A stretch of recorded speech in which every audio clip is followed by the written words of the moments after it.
I'll say this way. I wish there was less pushing people to jump into entrepreneurship and more training them to how to be successful from the jump.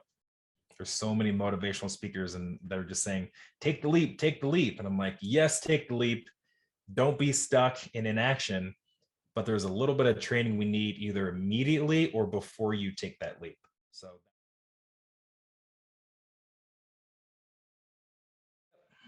Awesome. Well, good snowy, icy morning, everyone. Hopefully you don't have to get out and you can all stay safe. We haven't had much of it this winter, but we're getting a good bit today. So finally a little normal winter weather. It's good to see everyone, and been looking forward to spending time again with Isaac, who just has such a life of entrepreneurship and learning and lessons. And it's exciting. I don't know, first time we met, I think it was like 3 hours, just, oh my went gosh. by like that. Oh my gosh. It felt like 30 minutes, but yeah, it was definitely 3 hours. Yeah, so I've been excited to have him spend time here with the group. He owns Yogurtini, which probably won't be busy on a snowy day, but Oh, no. summer weather will be here and it'll be packed again before long. But why don't we go way back, Isaac? Tell everybody a bit about where you grew up and some of your early influences and what inspired this early journey of entrepreneurship that you're still pursuing today.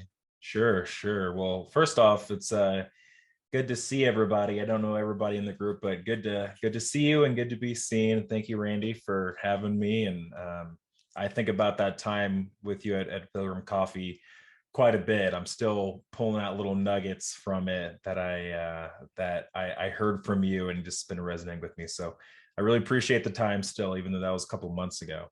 But like Randy said, I'm Isaac Lee Collins. I'm actually a local Kansas City kid, and I've had quite a little bit of a entrepreneurial journey. Moved from Kansas City at a very young age due to some stuff going on with my family. We moved to St. Joe overnight. I've spent most of my life there in St. Joe, Missouri. Um, Moved up to the north side, so we moved from like the projects of Kansas City to the projects of St. Joe. And then when I was about third or fourth grade, we moved up to the north side of St. Joe to run country club. And it was really, really cool because I've gotten a lot of experiences around a lot of different kinds of people. Stayed in that area for most of my life, ended up going to Savannah. Anyone know or been to Savannah or through Savannah at all? A couple of people. Yep, yep, yep. So I went to Savannah School District from fourth grade all the way through 12th grade. Always loved math. Always kind of loved the thought of entrepreneurship, but fell in love with it my junior year of high school in a marketing class. I joined DECA, got talked into joining DECA and fell in love with it. But the thing that got me over the hump of if I wanted to potentially own my own business was it was in that class my teacher turned on The Apprentice. And so The Apprentice, after I saw like how Donald Trump did that whole thing and how he moved and everything with his businesses, I was like, that seems really, really cool. So that was my first introduction to seeing a business on the TV, and that kind of sparked it from there. So that was pretty cool. So graduated from there, stayed in St. Joe, went to Missouri Western, got a business degree, played football there all 4.5 years. And when I was about to graduate, there was this entrepreneurial program that was created at our business school that was helping graduating seniors and alumni to get into business. So I saw several years of people going through the program and getting into these successful businesses at 22 and 23 years old. And so when it came time for me to graduate, I inquired about it, and it really sounded too good to be true. And I was extremely skeptical, but I decided to go through it anyway. And I went through that capstone course and ended up winning my year. It was a competition between myself and I think there was 10 other people in the class that year. And I was given the opportunity to purchase a business at the age of 22, and I got into it at 23. And so I did that. I got into a Rocky Mountain Chocolate Factory franchise store. I moved up to Iowa. That's where I did that. And I owned that business for about 4 years. And so, long story short, at the 3-year mark, I wanted to move back home because my family and friends are here. I kept the Rocky Mountain Chocolate Factory in Iowa, but I moved back to Kansas City, and that's when I purchased my first Yogurtini location there on the plaza, South Plaza by the library.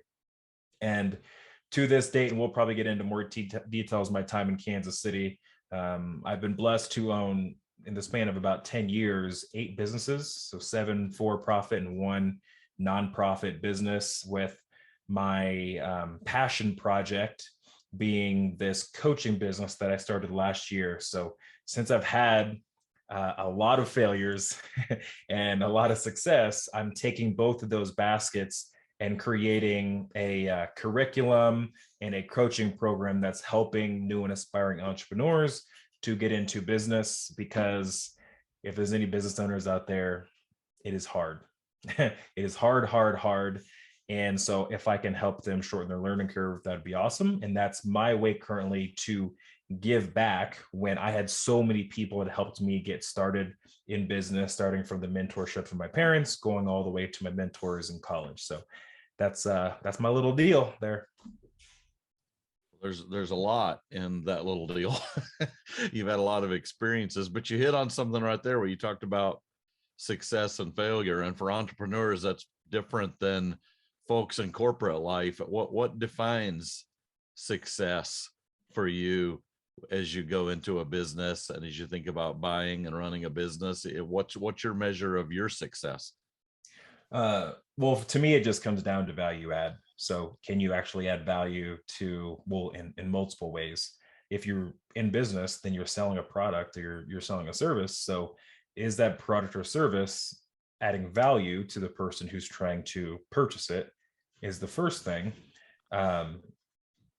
And that is a part that I've seen a lot of people try to skip as far as trying to get into business. And they have this idea, or they're really, really good at something, and they just want to bring it to market without knowing if the market actually needs it. And so that's the first thing, is you have to add value with what you're doing.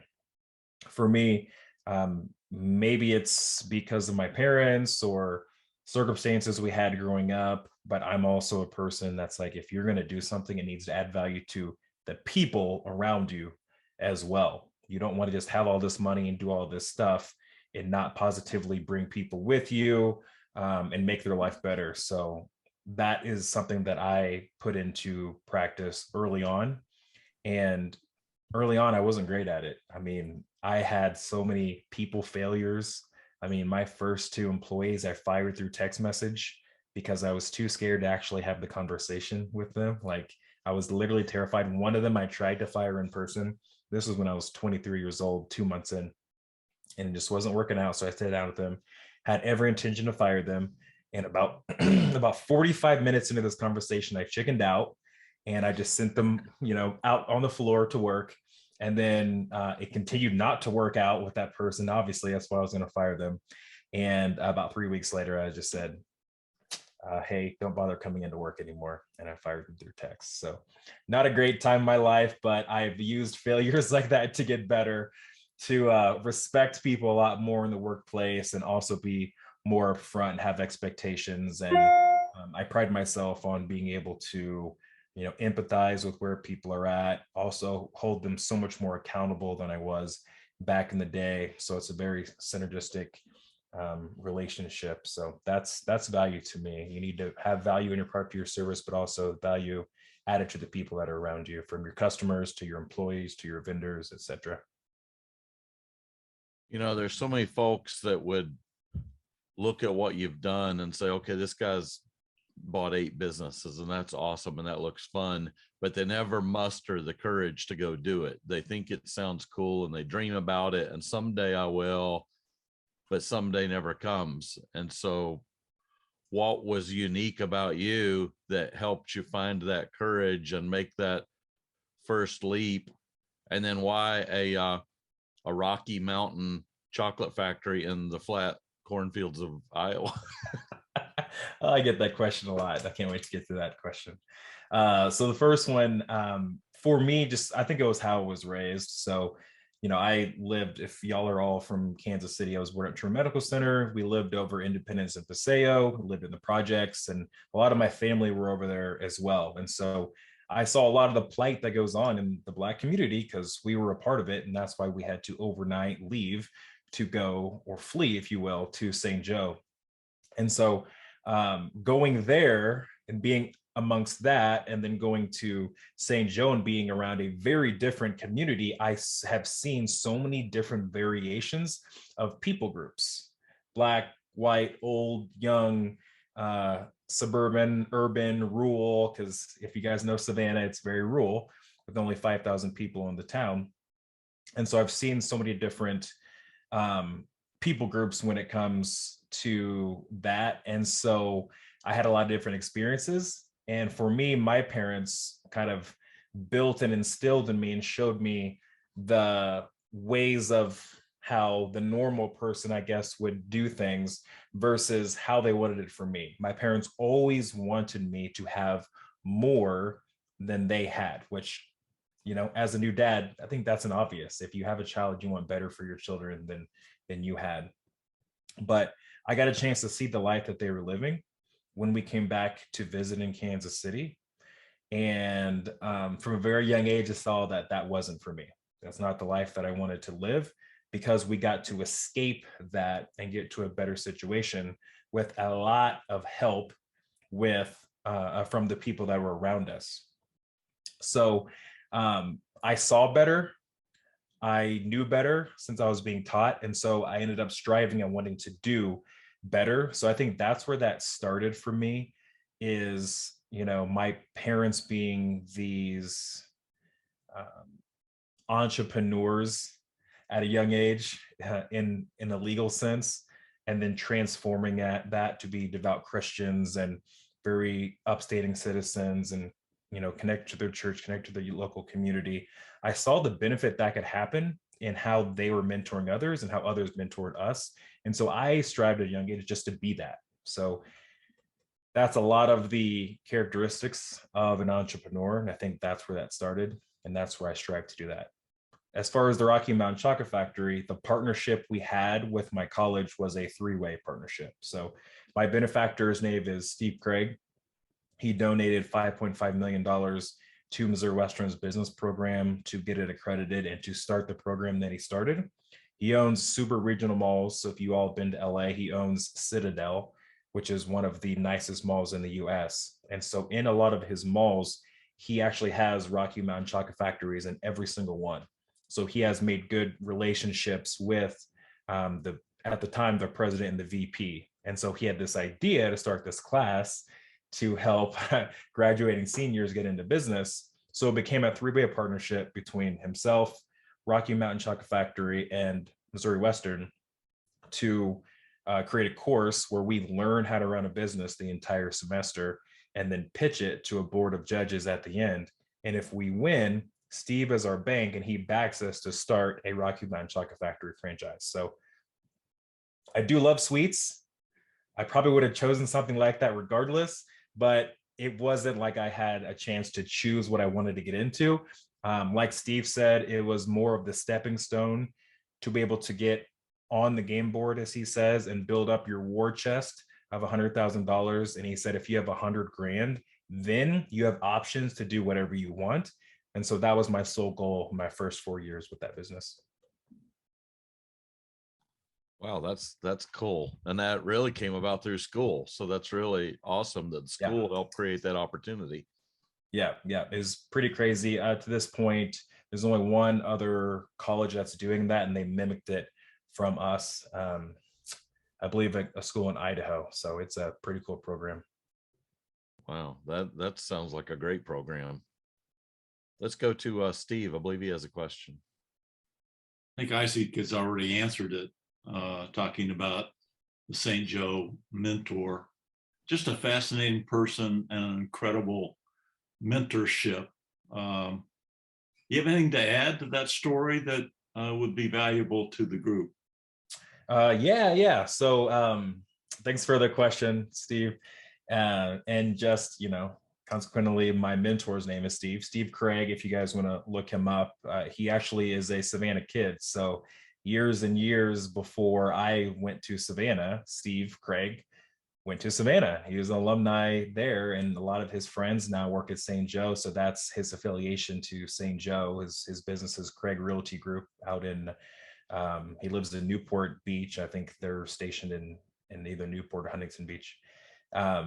But him coming into my life, I think I even told you this when we sat down for coffee, but I text Steve Craig at least once a quarter just to thank him, because, you know, the importance of a coach and a mentor in your life to show you the path, and you all know this, but to show you the path that you haven't traveled yet is so insanely important. And the cool thing about Steve was he could have just came and talked to our class and gave us a little bit of inspiration. That would have been enough. That would have been great. But he went a step further to create this program where he gets to come and give us inspiration, but he gave us literally this pipeline to be able to tangibly learn what to do to be better functioning members of society through business entrepreneurship. And it revolutionized my life. I'm the first person in my family to graduate from a 4-year university. I love this because my parents gave me a really good foundation, but I make the most money in my family, and my wife and I, same for my wife, and we're in a situation to completely change our lineage because of Steve Craig's mentorship and what he created. And so he's always going to be my hero no matter what, because of what he did. And because of that, that's why I'm creating something very similar. And that's also why I'm a board member for Big Brothers Big Sisters, because I believe in coaching. I believe in mentorship to the younger generation. I mean, if you are blessed to have something, then you should give it back. I'm just curious, any books that you read in your 20s that helped you personally, professionally, or inspired you, if anything comes to mind? Sure. So there's 3 actually, and I think they're all behind me right now in my little color-coded little section back here. The first one I read right before I got my business, and it was a great stepping stone to understand that the thoughts that I had aren't crazy for the things I was thinking about, because no one was kind of thinking about those things when I was in high school and college. And these are not revolutionary books. You guys know these already, but Rich Dad Poor Dad, that changed everything for me, guys. I mean, how I was living life and what I saw versus what I had read in that book. I'm like, this is so different, but this makes so much sense from I'm a math guy, so my analytical brain, this just makes so much sense, and this is a better way. So that's my first book. The second one is The Alchemist, Paulo Coelho. That rocked me when I listened, or when I read that book 2 months into being an entrepreneur. It gave me clarity on the concept of true purpose and how you don't find it immediately. It takes a while to get there. Everyone wants to find their passion and find their purpose. Sometimes you have to have some life experiences that you go through that helps you get there. And I was that guy that was like, I'm 22, 23. I don't know what I'm doing in this world, and I'm so lost. It's like, dude, you're young. You'll figure it out. Chill. The third one was a book called The Dream Manager. The Dream Manager. That may be one that y'all haven't heard of or read or whatever, but it's phenomenal. And I don't want to give too much of it away, but just a quick synopsis is this business was struggling, and they hired this person, and he had this vision. Instead of focusing on how can we make more money, let's flip it on its head and figure out how can we serve our team better. And so they hired this dream manager, and that was the person's sole role, was to help the employees of the company find their dream and realize their dream and accomplish their dream. And through that, there was a massive transformation of the business. And so it made me look at leadership in a business in a very, very different way. I really, really recommend it if you haven't read it. So those are the 3. Good question. That's great. Thank you. Yeah. Yeah, Adam Hawley gave me that book. It's an awesome book, and you see it a lot in the way he runs his business. Once you read that, you understand a lot about Adam. Yep. 100%. Let's head out to California for Jenna. She probably knows all the places you're talking about out there. Yeah. Hi, Isaac. It's really good to hear your story. I wanted to just ask, throughout your whole journey up until this point, what's been one of the hardest lessons that you've learned? Oh man. I mean, honestly, that's an easy one. So for me, all my lessons are around people. And, the ones on this call that I know, and I imagine, everyone else is kind of the same way. We're very passionate about leadership. We're passionate about our people. We're passionate about empowering and making sure that we leave people better than they are. And while most of our passions are probably people in some regard, they're also the biggest headache when it comes to management and leadership and business ownership. So I've had to figure out boundaries. I've had to figure out different personalities and how to manage and lead different people. And I've had to realize that my brain sometimes doesn't work how it should, because I am not even a glass half full. I'm the glass is always full kind of guy. And I always have rose colored glasses on. And at a young age, I thought that was awesome. But when you're working closely with people and you need to see them for how they are to help them get wherever they're trying to go, I've gotten taken advantage of a lot, and I've lost a lot of money and relationships due to that. So I've had to learn that lesson of not everybody is trying to do good. Not everyone is.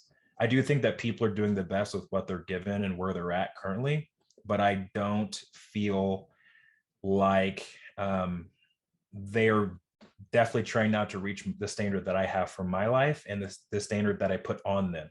And for me to put that standard on them when they're not trying to get to that isn't fair if we're not meeting in the same scope there. So since I don't see things clearly in that regard, I run everything I do from a people standpoint through my mom, my dad, and my wife. Those are my three people, just to make sure that if I'm about to make a decision, I see things clearly for what it is, and I'm taking off my rose-colored glasses. So hopefully that answered your question. We've got some shout outs here from another Big Brother, Big Sister board member in Jenna and Mike about rock stars. I want to loop back to those two things though in a minute. Let's go to Libby right now. She's got a question while we're on management and leadership. Hi, Isaac. How are you? I'm good. It's good to see you here. Again. So I'm curious, you kind of answered this, but you think about what you're doing. You work with these young high school kids. I can say that because I have one in Yogurtini, for example. And then now you're doing this coaching, this incredible executive coaching. And I'm just curious how you adjust your style. I mean, that's quite a gambit of coaching and mentoring, et cetera. How are you adjusting your style from one to the other?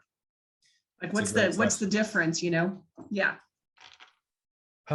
So, and I don't even know if this is true, guys, but what I've learned, like Libby was saying, I have worked in food retail my entire life, pretty much. Besides, my first job was working at Best Buy, then Sears.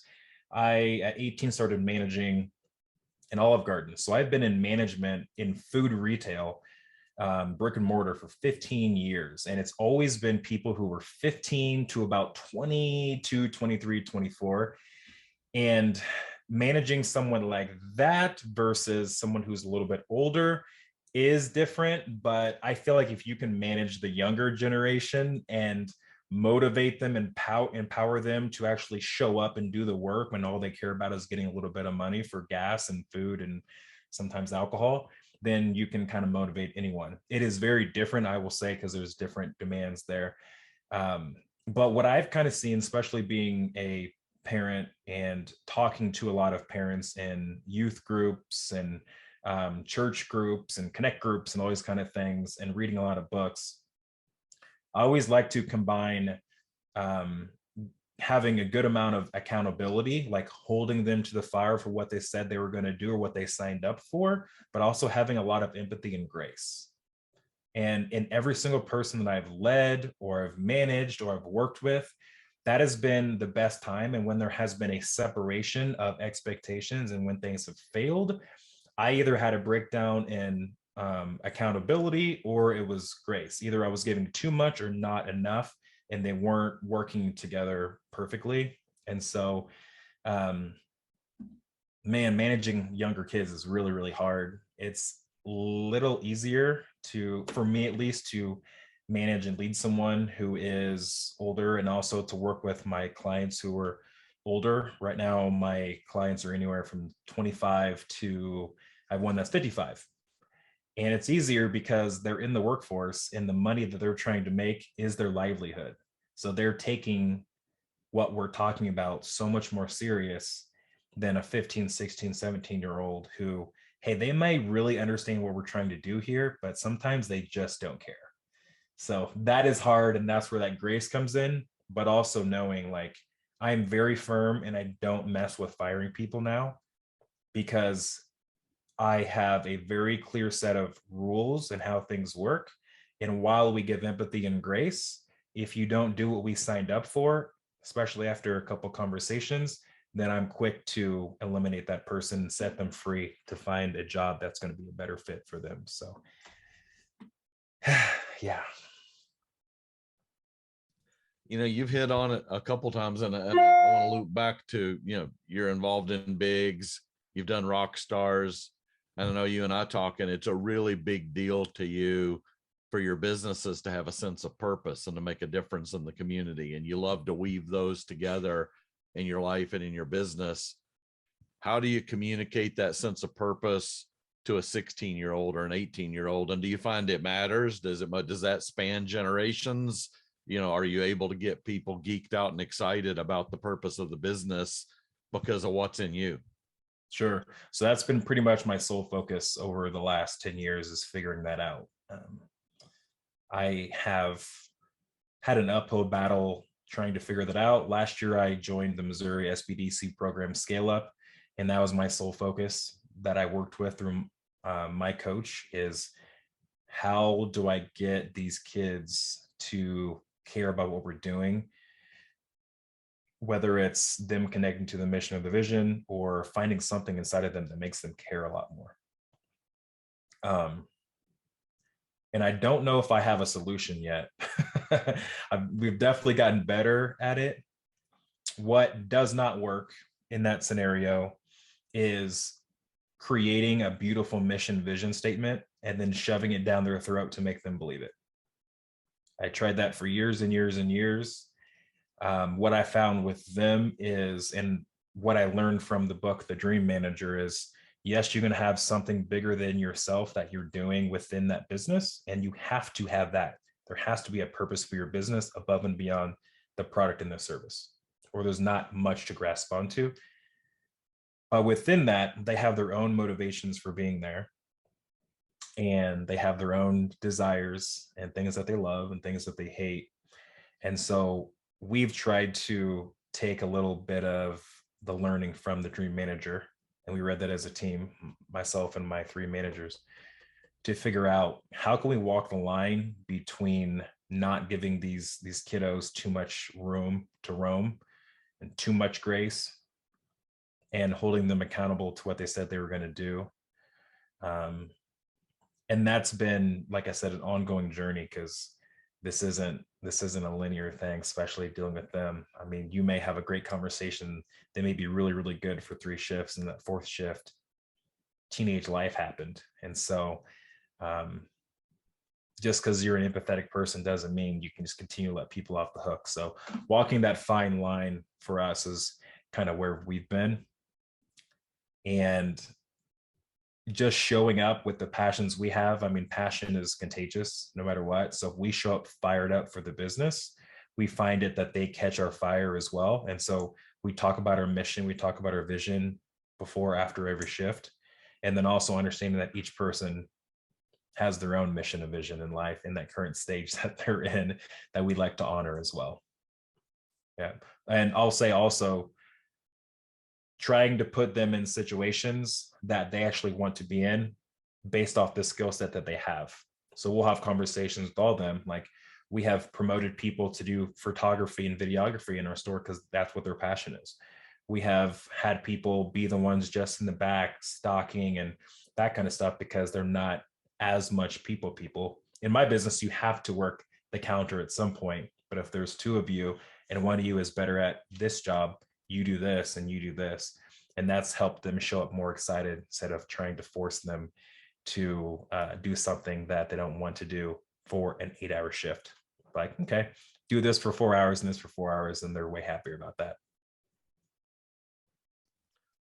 You know, I was having a conversation with somebody a week or two ago, and they were early in their journey, and they were saying, no one teaches you how to manage. You're just like, you're doing a good job, and then suddenly you're in charge of some other people because of that. And no one teaches you. You don't learn that in college, and you don't ever really get in. So you talked about firing people by text message and things like that. I always look at like groups like this. I wish I'd had this early on to talk to people and learn from them. And probably this ties into coaching. What do you wish you had known earlier, and how do you pass that along today? Ooh, what I wish I would have known earlier. Not to fire people by text, I'm guessing, would have been. Yeah, definitely don't do that. It doesn't go well. Makes things real weird. Makes things really weird. Yeah. I would say, so for me, I'm just a wildly impatient person. So kind of going back to the book, The Alchemist, just know that you have time. Like there's time in your life. And for me, a lot of the mistakes I made was trusting the wrong people, but it was also trying to force situations that shouldn't have been forced. So that's one of the lessons. And I saw someone post a quote, and I'm going to butcher it, on Instagram the other day, but it was something to the variation of, if someone shows you who they truly are when you first meet them, believe them.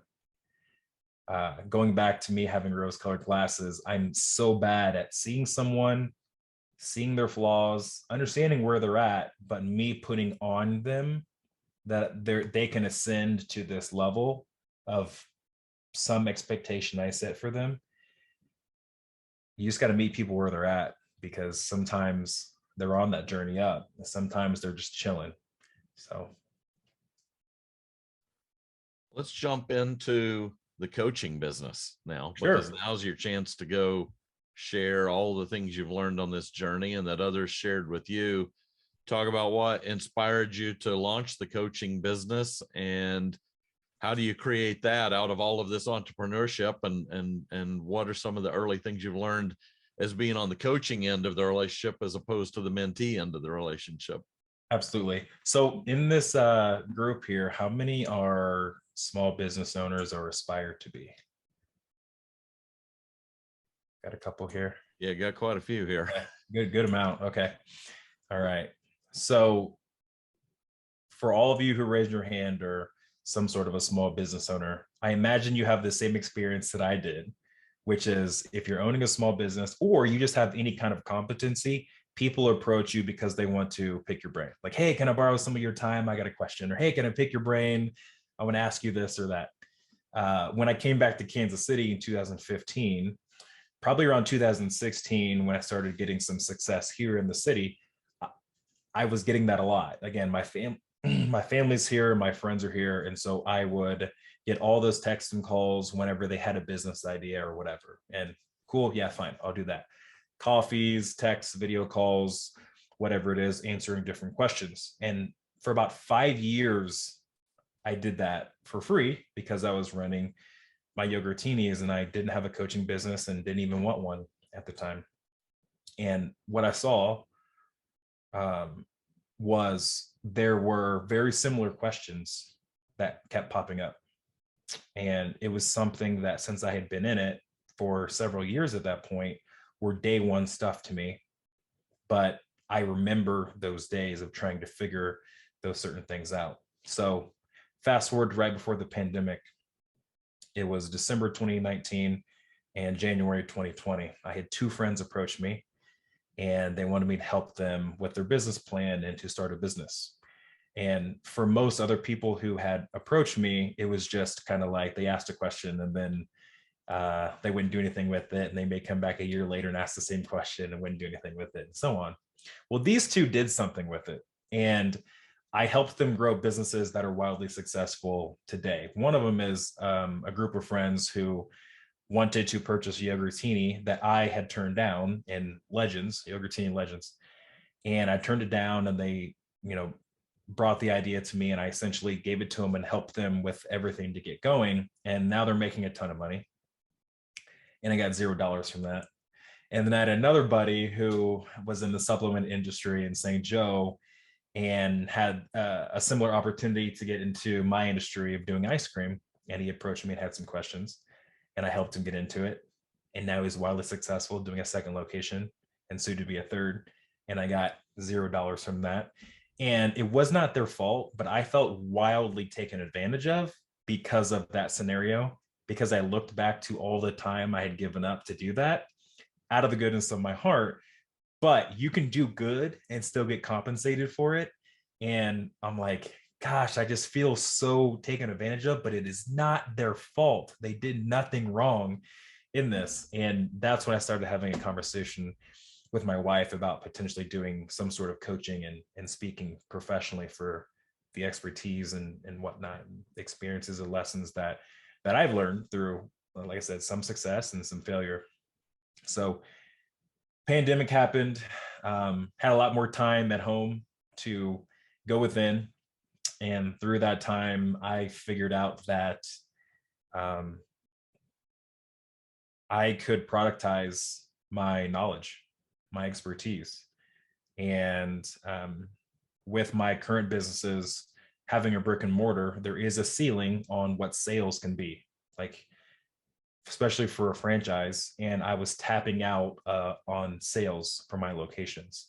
And I wanted something where I can make more money. So that's how I got into it and launched my coaching business. And how I deliver it is one-on-one through Zoom. And we go through everything. We go through formation and entities, protecting your business, insurance, IP, trademarking, patent, etc. We go through the core foundational principles of running your business, through the mission and vision of your business, understanding your product, profit margins, ideal client, who's your niche, marketing, sales, leading people, numbers. And after doing that now for about 1.5 years, I've created an outline of my own curriculum that I'm now creating. And the hope for this is to be able to flip this from a one-on-one coaching model to a group coaching model. So instead of me working just one person on Zoom, I can actually do it in a group setting where we get an environment like this, where the background or the backbone of the program is the curriculum that's teaching those things that I keep getting the same questions on over and over and over. And then when we show up on Zoom together, I can coach. And not only that, they can hear experiences from each other and what's going on. It's kind of how we're doing here, whether it's a hot seat or bring on an expert, or if someone has a question. Some of the best tips and whatnot that I've gotten is hearing someone else going through something in a completely different industry than mine. And so if I can create that same model, that would be able to teach them what to do on the front side. And then when it's in person, be able to give them the one-on-one, when it's one to many, to be able to get their questions answered. And hopefully that'll bless somebody else as well. You know, working with these early stage entrepreneurs, what surprised you? I mean, usually when I'm having conversations with folks like that, sometimes it's surprise, not even a good way. Like, I can't believe you're still in business, but what surprised you? The thing that surprises me, so my background, you know, I have a business major and I've been wanting to get into business since 16 years old. So I studied it, I read books, watched certain movies around, or TV shows around it, Shark Tank, The Apprentice, etc. And then I went through 5 years of business school. And then I had mentors the entire time. I did internships. And then I had a 6-month intensive capstone course learning business. And so when I got into business, there were things that I needed to learn from a strategy and an implementation perspective, but the foundational principles of business were burned into my brain. The thing that blows my mind is there are people who are either brand new, let's say 6 months, or people who've been in their business for 6 years that are asking me one-on-one questions. And that's the exact thought I have is, how are you in business if you don't understand this? but it is consistent. Every single client I've had to date, the hangups that they have are things that I envision that they would have already known by now. And so that's the cool thing about my program is no matter if you're 6 months in or you're 6 years in or you're 16 years in, sometimes there's just a breakdown of information. And if you don't have those studies, everyone right now demonizes education and going to college and that kind of stuff. And sometimes for good measures because of high prices, because of how expensive universities are. But if you're there to learn and you're going through a program where you're actually going to use it, you can actually learn a lot of stuff. And for me, that was my thing. I skipped a lot of the headaches because when I stepped into business ownership, I knew it already through my studies. And so I just wish that there was more formal training. I'll say this way. I wish there was less pushing people to jump into entrepreneurship and more training them to how to be successful from the jump. There's so many motivational speakers and they're just saying, take the leap, take the leap. And I'm like, yes, take the leap. Don't be stuck in inaction. But there's a little bit of training we need either immediately or before you take that leap. So that's where people like myself come in.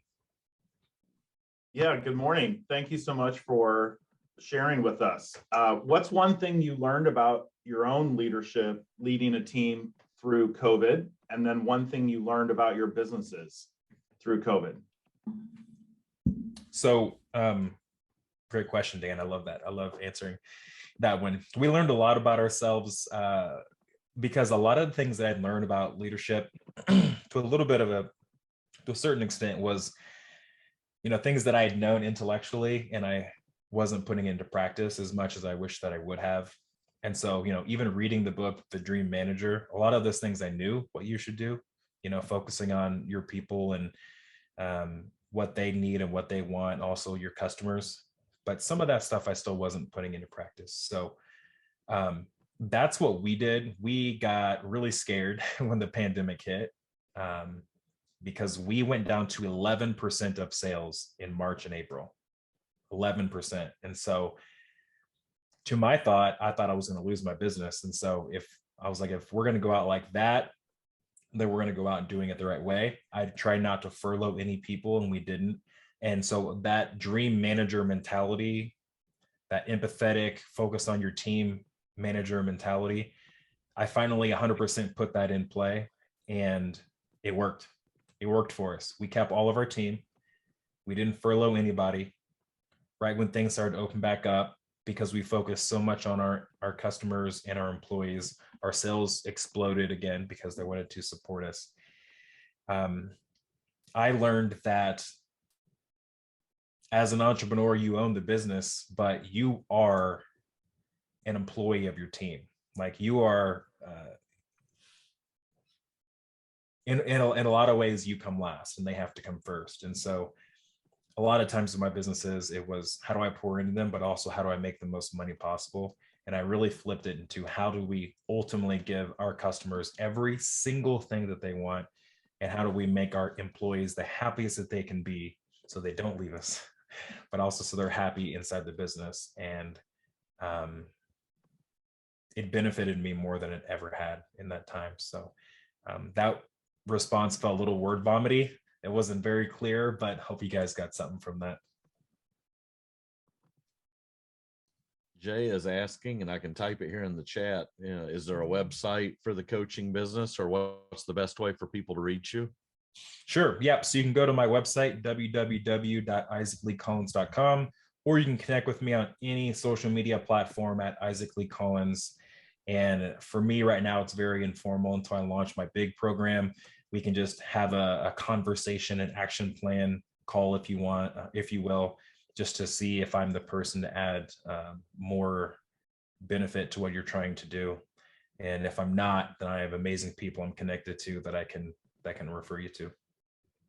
It's not a salesy call. I'm not a salesy guy when it comes to that. Either it's a good fit or it's not. Drew is mad because David Comar's in Tampa where it's not snowing. But other than that, I think Drew has a question. So okay. into Tampa too many times, David. I think we should kick you off, but that's besides the point. Yeah, we got some snow up here. Hey, Isaac, I've been asked this question once before, and I think all of us have a very different perspective. But if you could go back and talk to your younger self, what would you tell yourself? With everything you've learned, and it's amazing what the things you've done. I'd be curious what's that one thing that you would tell your younger self?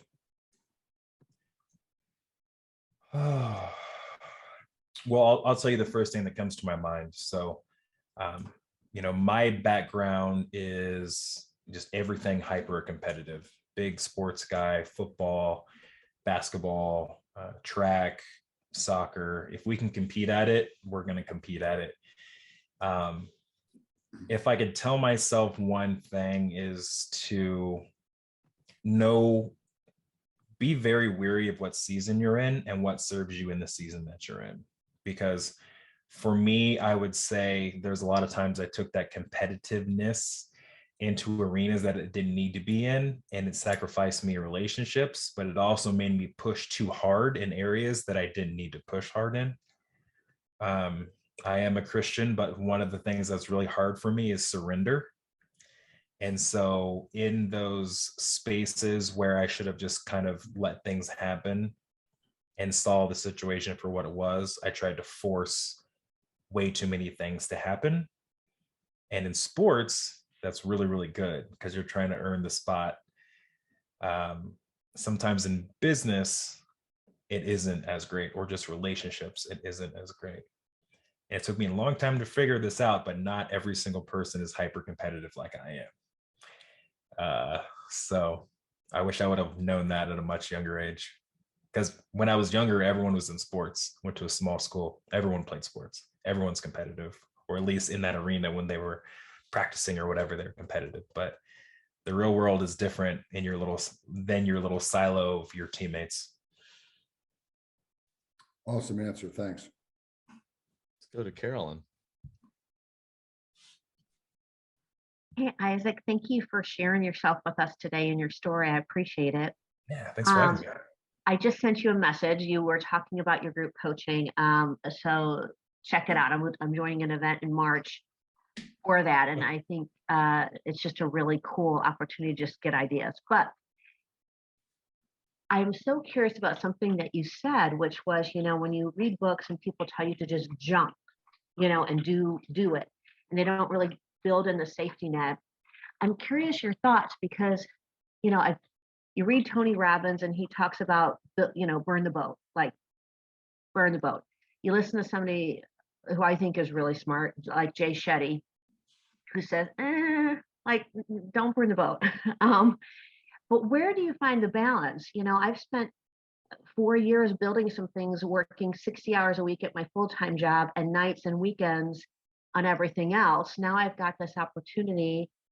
I'm calling it an opportunity because my paying job, people were laid off. But where do I find the balance between this moment of, I don't have a regular paycheck coming in, and yet my two components of what I'm building are taking off, but I haven't reached what I need to yet. So I'm curious as to, in your entrepreneurial spirit and what you've done, how did you find those balances in that space when everything was new and you're not sure which is going to take off?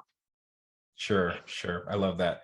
So I will start off by saying I also love Jay Shetty, and I'll say loved Tony Robbins earlier in my journey.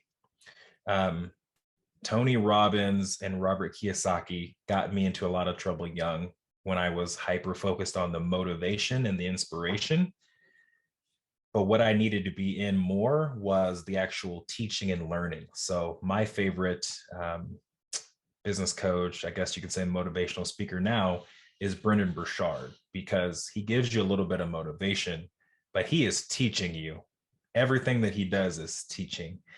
And so I would say two things. So I am not huge into just take the leap. There needs to be some sort of a scan analysis to see if you're ready to take the leap first off.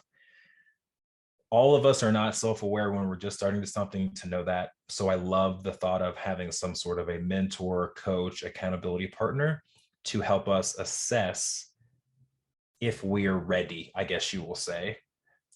Less with our mindset and more for our ability. Because a lot of times we are ready and our mindset tells us that we're not ready. And that's why people get super, super stuck. If you aren't ready with the information that you have and your mindset is off, then that's a recipe for disaster. And that's where I am seeing in this industry of self-help, where we're telling people who are mentally not ready, we're trying to talk them into being ready, and they also don't have the tools to succeed. So I'm a big person in coaching and mentorship, like I said before.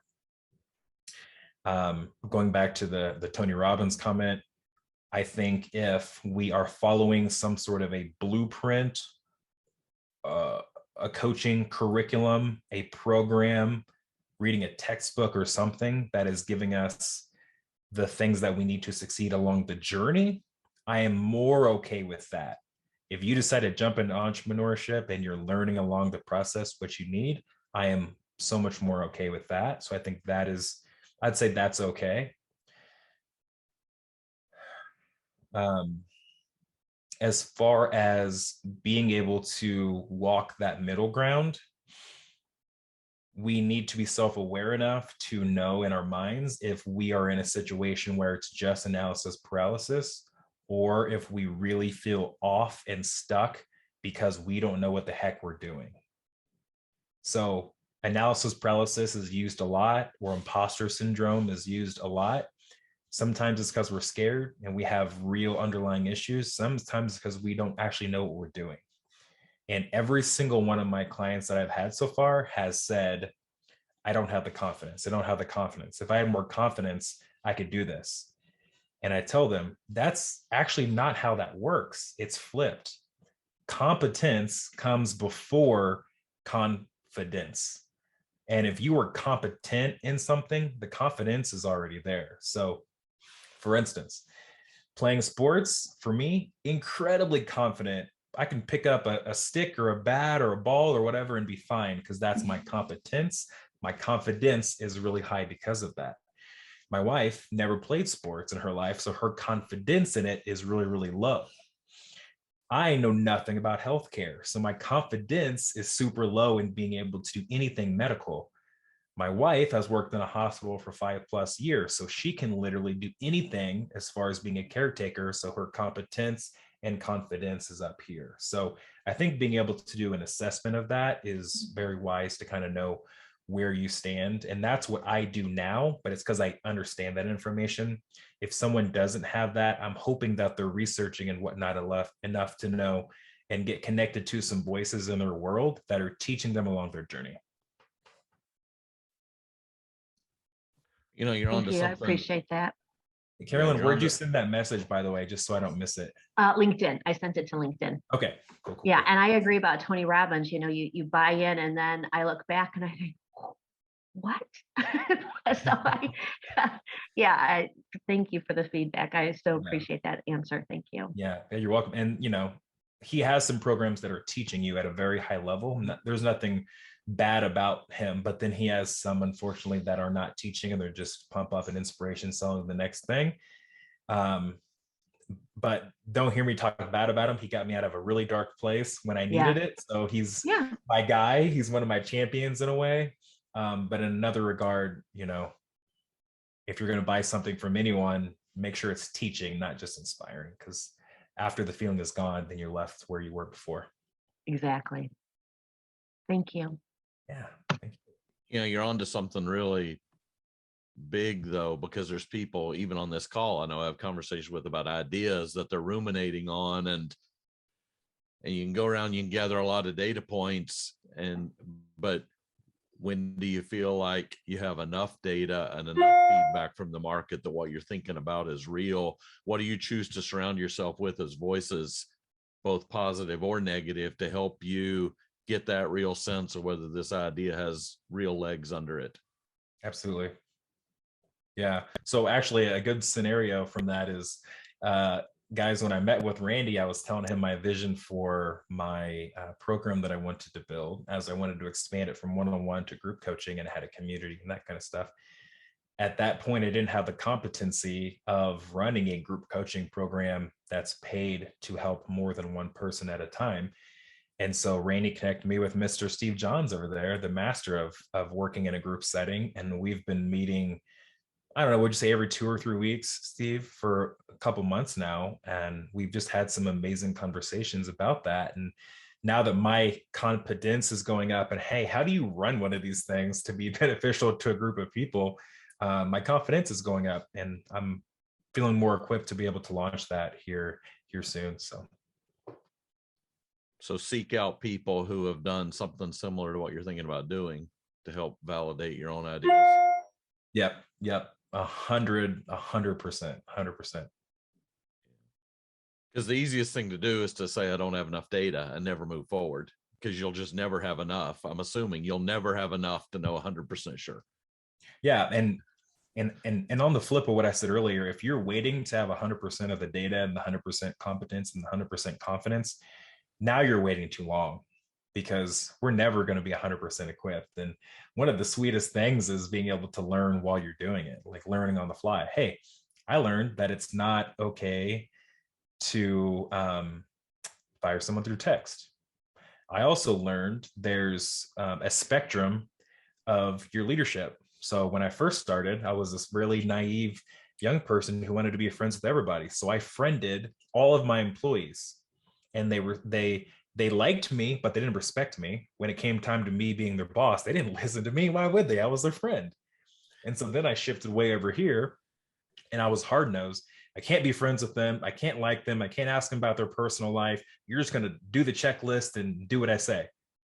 Obviously, you guys know from the smiles that I'm seeing, that also doesn't work. So for me, it's been somewhere in the middle. And I did that just by being in the game and learning what works and what doesn't work. Like, I've had successes, but guys, you know this, you have your biggest wins when you lose. You learn so much from your failures, so much more. So it is important to get in the game, just not too soon, and definitely not when you're at 100%, because you're never going to be at 100%. Yeah, Drew just typed in a reminder here of there's a big difference between likership and leadership, which was one of the high points when he was on here a couple of years ago. I remember that one. It was an awesome insight that we're not always going to be liked. I'm seeing that Grant put a comment in, in talking about that exact thing. Good to see you, Grant. I don't see your face, but I see your message there. I had an awesome conversation with Grant last week about something with my program. And because of his leadership and giving his 2 cents, it radically changed my mind on something that I should do in this next season. So just, oh man, the amazingness of having a network of people who've done it before, whether they're right where you are or they're just a stage above, is so important. So I love this little group. This is great. I've seen a lot of friends. Yeah, there's a lot of folks here that are cheering for you and here to help, and they're always there to help each other. And that's what's been really awesome about the business community, and not that fixed mindset. You talked about the competitive piece, but there's a component of the business community where it's people have that fixed mindset that if I help you, it's taking something away from me, and in more of a growth mindset like we experience here, it's if I help you, we're all doing better. And I think that's what you find with a lot of these people, that they just want to help each other because it helps us all do better. Yeah, 100%. I felt that a lot from you when we met at Pilgrim. So I appreciate our friendship. It's awesome. Well, thanks for spending time with us. It was great. A lot of great insights about your journey. Yeah, thanks for having me, guys. If I don't know you, I'd love to just connect with you guys. I obviously know Grant and Jenna and Randy and Steve. And if I don't know y'all, I'd love for you just to message me on LinkedIn just to say hi, so I can get to know you. There's actually several people on here that I've seen you on LinkedIn, but I don't actually know you. So I may be messaging you. So thank you for welcoming me in your little group. And I really appreciate it. And we do have a really deep question here of what's your favorite flavor combo at Yogurtini? Oh gosh. I mean, that just changes. Caramel dulce de leche is my number one overall. And then every March we bring in our Irish mint for St. Patty's Day, and I love anything mint, unless it has coconut in it. But so Irish mint is my favorite here in a couple weeks. Besides that, it's caramel dulce de leche. Awesome. Well, everyone reach out and connect with Isaac, and looking forward to seeing all you do. Thanks, guys. Appreciate you so much. Thanks. Everyone have a great Thanks for having weekend. us, Randy. This was great. All right. Bye, everybody.